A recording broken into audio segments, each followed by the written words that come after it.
Elle est tombée de plus de 3000 mètres, seule, dans la jungle amazonienne. Et le plus incroyable, cette histoire est vraie. Elle s'appelait Juliane Kopsche, 17 ans, fille de 2 scientifiques allemands installés au Pérou. Depuis l'enfance, elle grandit au contact de la forêt tropicale. Une vie simple, passionnée par la nature.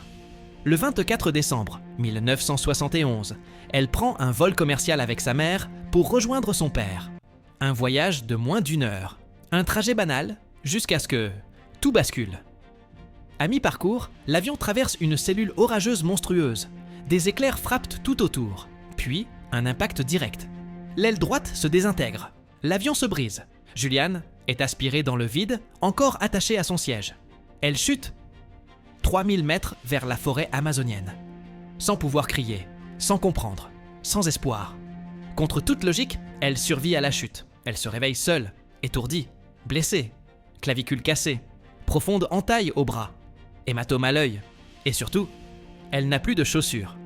Autour d'elle, la jungle, la chaleur, les insectes, les serpents. Et un silence qui ressemble à une menace. Elle cherche sa mère. Elle crie. Mais rien. Il n'y a personne.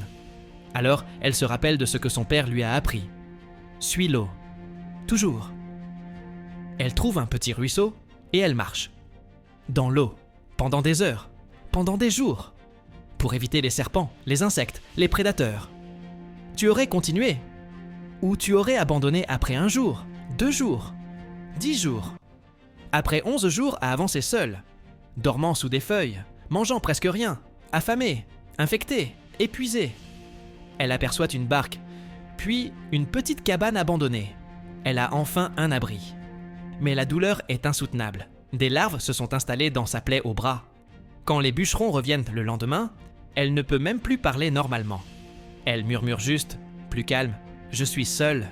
J'ai survécu au crash. » Les hommes la prennent, la nourrissent, la soignent et la ramènent à la civilisation. Elle est la seule survivante du vol.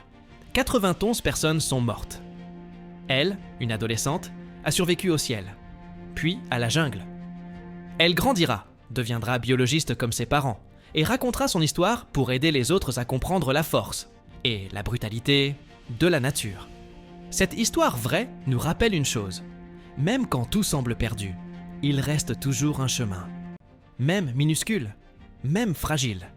Et toi, tu aurais eu la force d'avancer? Ou tu te serais arrêté quelque part dans cette forêt sans fin? Si tu veux d'autres histoires incroyables, d'autres histoires que la vie a vraiment écrites, abonne-toi. Tu ne veux pas manquer la prochaine.